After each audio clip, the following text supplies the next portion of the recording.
ہم لاشعوری طور پر بھیک مانگنے کی حوصلہ افزائی اور محنت مزدوری کی حوصلہ شکنی کرتے ہیں۔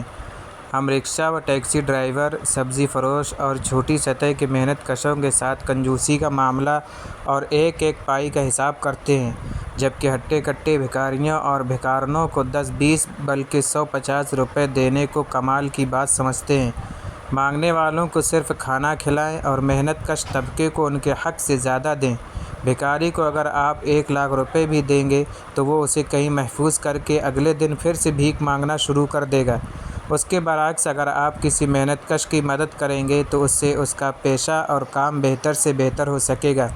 گھر میں ایک ڈبہ رکھیں، بھکاریوں کے لیے مختص سکے اس میں ڈالتے رہیں۔